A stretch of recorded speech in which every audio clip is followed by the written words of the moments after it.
The always changing, never stopping, always marching forward, chaotic symphony that is time. This time, on this episode of the Gratitude Journal podcast. This is the Gratitude Journal podcast. Welcome back, friends, to overcast, dreary Saturday morning here in Northeast Ohio. Matthew, in the easy chair, as it were, staring up at my glass block windows, and I sense an overcast pall surrounding the land today.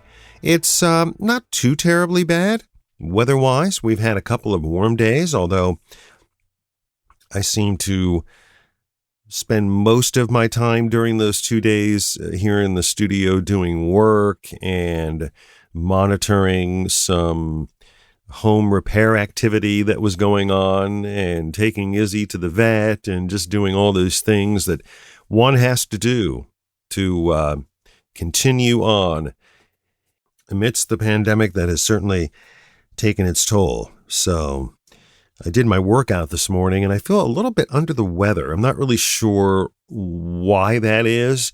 Both Donna and I have had these kind of chest colds. And obviously, as I remarked during the last podcast, because I think that I was just beginning to sort of touch upon this weird kind of sniffle thing that was going on. Well, it's been hanging around for the last week. And it's kind of affected some of my work. I've had to re-record things and repeat things simply because I just didn't feel very good. And so both of us kind of looked at ourselves, over breakfast and lunch, throughout the week saying, yeah, do we have something here, something going on? And we sort of, due to our knowledge of Pandemic 101, we assumed that we didn't really have it. And we chalked it up to just an overall weird time with colds and congestion and just going through box after box of Kleenex, which seemed to run its course this week. And so I'm still feeling a little bit of that, but I was doing my workout earlier and about halfway through, I just sort of had this headache. And so I recalled that while I was reading the paper this morning, I actually took my temperature just to make sure. And it was perfectly normal. So that doesn't mean anything per se. But what it does mean, at least on this Saturday, is that my regular cold and congestion kind of continues. And hopefully we're on sort of the downswing of this. At least I hope.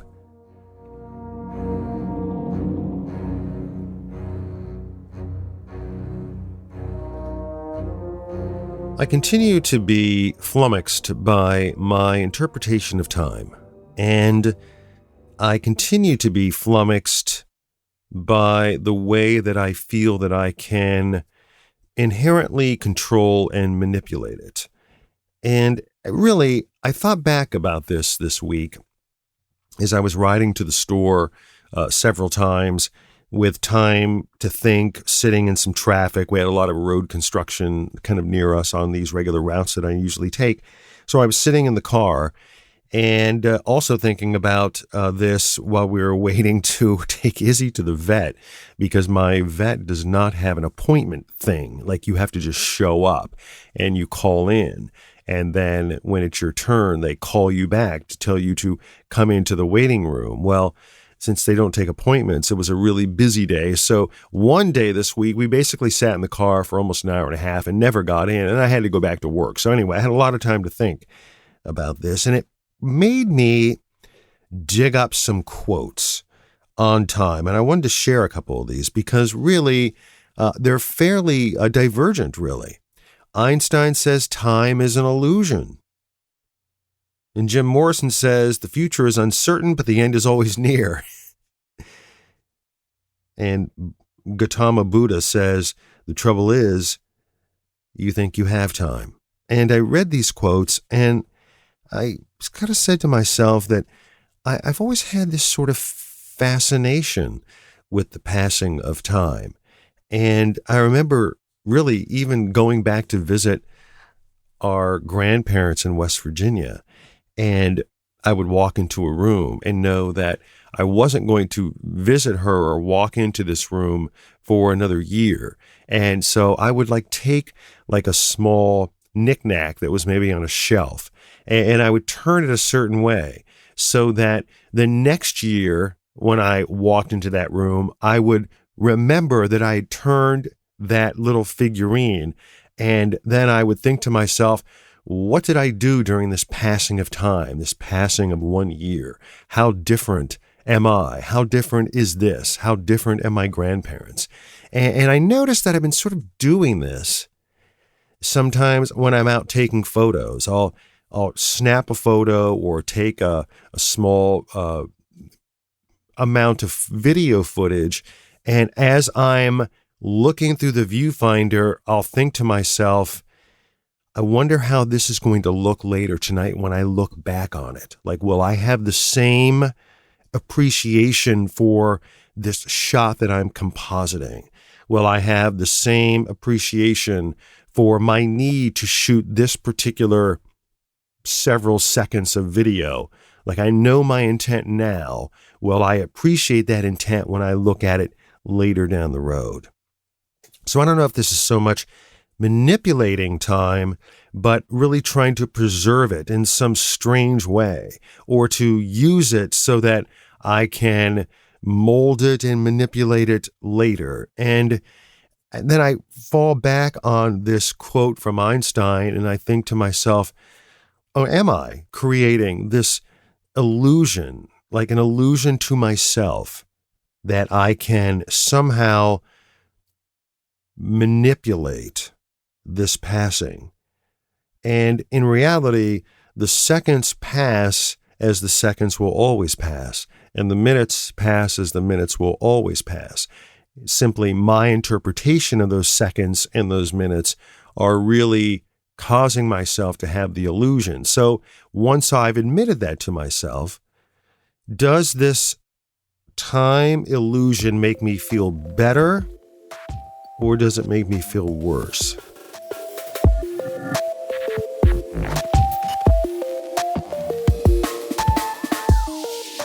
Even though throughout the years I've enjoyed trying to paint myself as a kind of a creative person, I do feel like my twin brother Mark and I are more alike than I probably admit from that standpoint, because while I do consider myself a person who has a certain side of creativity to him, I do also believe that there's a certain structure that I enjoy. And as I get older, there's a certain structure that I require. And I notice that during the day, during the week, my routine, my adherence to time is almost sacrosanct. I need to do this at this particular time, or else I won't do it. I need to fulfill this obligation at this particular time, or I won't do it. Donna is much more free spirit than I am. And she looks at me rather oddly when I put little reminders in Alexa to remind her to take her pills, or to remind her to put her patch on, which is one of her Alzheimer's medications. So I make sure these reminders go off at the same time every day. And one day, several weeks ago, the reminder went off and Alexa said, "Donna, did you remember to take your pills?" And I said to her, "See, me and Alexa want to make sure that you take these pills at the same time every day." And she saluted me sort of sarcastically and said, "Aye, aye, sir." And so I thought about that. Am I using time to become an ogre? Am I using time to not just keep her on track, but to keep me on track? And am I presenting a certain narrative to her that I want to be controlling and domineering?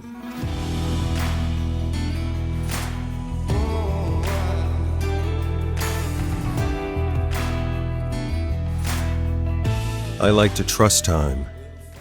I like to trust that I see the same people at the same time when I walk into the same store.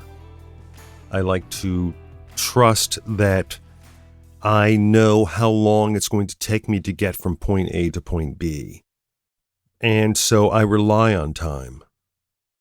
People will say, how far is it from Youngstown to Canton? And I don't know the miles, but I know the time that it takes. My friends in Kentucky will say, how long will it take you to get here? And I think to myself, well, I'm 30 minutes outside of Cincinnati, and minus the traffic, once I cross the border, it should take me about an hour and 15 minutes. So for me, hopefully, I should be there in a little under 2 hours. So I like to trust time. But time has this cruel thing that it does. And it's cruel from the standpoint that once you think you have it figured out, then it twists all the reality upside down. And then it reminds you that you're certainly not in control of any of this time. My wife had, for a long time, this purple purse. It was the purse from hell. For whatever reason, she loved this purse, but it had a chain on it that was literally a chain. And when you put it down, the chain knocked up against furniture and on the floor, and it just felt like it was this weight that you would carry around and work out with. And it was becoming quite worn. And so she decided that she wanted to have a new purse. And I said, sometimes you can go to like a Goodwill and you can find all kinds of things. Maybe you'll find a purse. And so this was our goal one day, several weeks ago. We were going to go to a Goodwill or some thrift store, and we were going to see if we could find a purse. So off we went. And my wife kind of complains that all of the other siblings, my sisters and their nieces and some of her friends, all have devoted a rather large amount of currency towards their purse. And, the purse is very important to some women. And the brand name is very important. And normally, under most circumstances, Donna's not that kind of person. So she's not the kind of person to put $300-400 towards a purse. But she was kind of in need, and she wanted to find something that would fit, something that would work. So we stopped at a place, and about 15 minutes into our visit to a Goodwill store, she found a purse. And it was kind of a brand name purse. And the purse was in really good shape. And she looked on the underside of the flap of the purse, and it said $9. And so she was just ecstatic. She was beside herself. I don't recall the brand name of the first purse, but it was a recognizable brand. And so she went and got into the car after we made this purse purchase, and she was just ecstatic that she had found this purse. And I said, hey, by the way, right down the street is another store. We might as well just go in there and see what they have. So she said, okay, let's go. We're on a roll. So we went into this other store. So I was walking up and down the aisles looking at the men's shorts. And meanwhile, I heard this little screech. And she comes running over, and she had this purse from Ralph Lauren, or Ralph Lauren, however one pronounces it. And she said, look at this purse. It's hard. Who would give this purse away? Who would sell this purse? Who would drop this purse off at a Goodwill store? And she says, it doesn't even have a mark on it. And so this purse was slightly higher in price, but not too much higher in price. And so she went ahead and purchased that purse as well. So we got back in the car, and there she was holding these two purses. And for about $20, she got two brand name purses. And so as she's taking stuff out of the purple purse from hell and trying to distribute them evenly amongst these two other purses, she became more enchanted that she had scored not one, but two purses. And so I guess I'm attributing this to her current condition, but she would put the purses down and then she would resume riding in the car. We had several other errands. And so she would look out the window and the purses weren't a part of the conversation. But as time passed, she would look back down on the floor where the purses were, and this level of excitement would reemerge. Like she would screech again, like, I can't believe that I got these purses. And she was almost in tears of joy as she was looking at these purses. And it happened at least 5 times in the car. The same conversation, the same verbiage, the same reaction. And so by the 5th time, a part of me was vacillating between being somewhat concerned and almost somewhat overjoyed, almost like I was moving between both of these emotions. On the A side, I'd never really seen her respond to a purse before like this, and I had never seen almost a duplicate reaction that many times, almost as if the reaction had never occurred before, and now she was reacting for the first time. But this reaction was repeating itself. And then the other side of me was, I don't think, since the diagnosis, that I've seen her any more exuberant or joyful or happy than on the day that she found these 2 purses. Purses that my other siblings and their nieces or their granddaughters have probably owned and bought and traded or whatever. But for her to have a Ralph Lauren purse in pristine condition, this was monumental. And she kept saying, I'm in high cotton, boy, high cotton.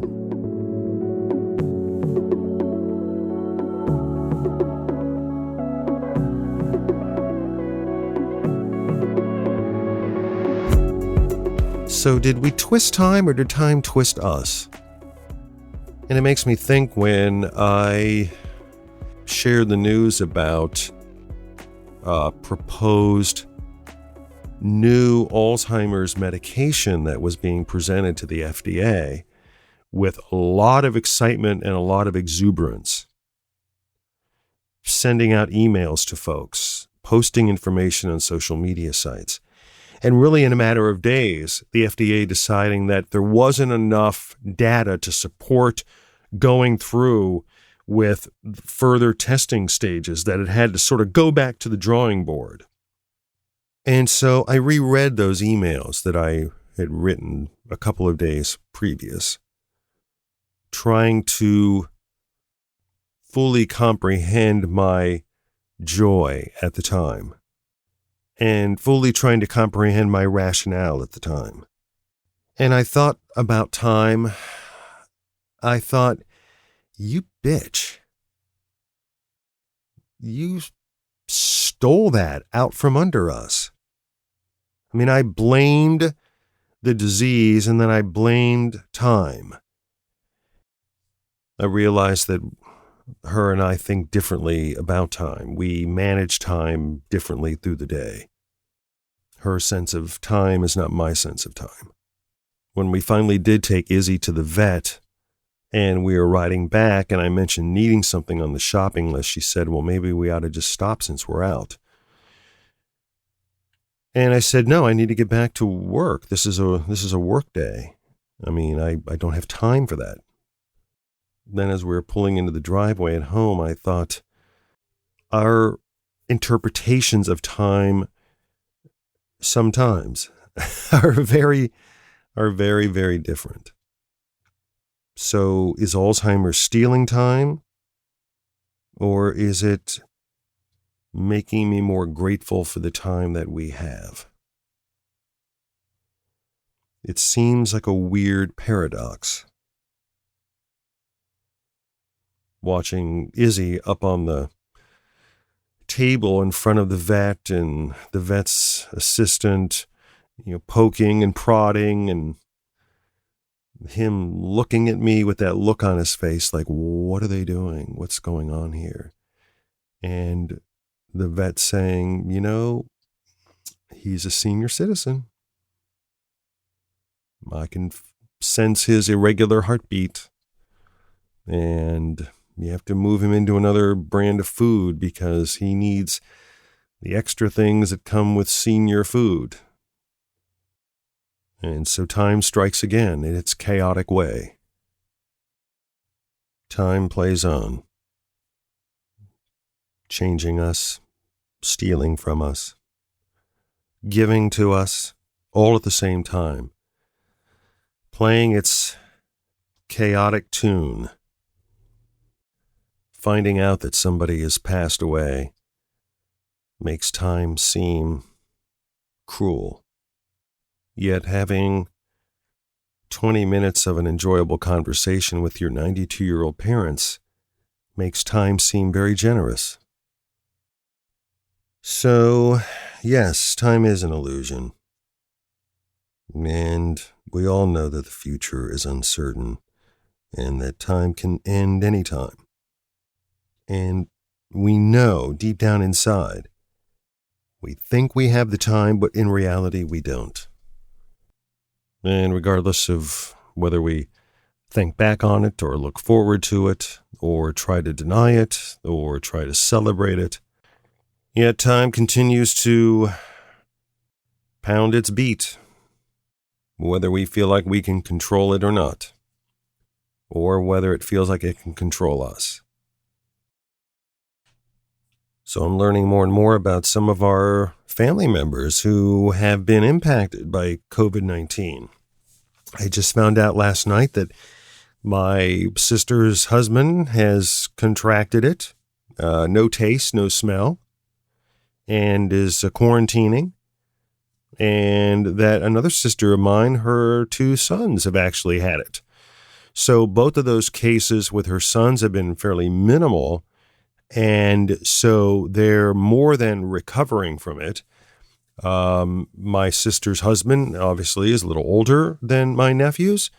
So time will tell whether or not he becomes even more seriously ill. So obviously we're hoping and praying that that doesn't occur. Here in the humble abode of the basement lair, we continue to hunker down, mask up, and minimize our involvement with the outside world and minimize our travel. I had to send a very sad note to our granddaughter who was graduating down in Alabama, that we were all set to travel there and to be a part of her celebration, but it just seems the wise thing to do at this point to not only just obey legislative mandates, but just from a common sense perspective, that we just curtail that trip for the time being.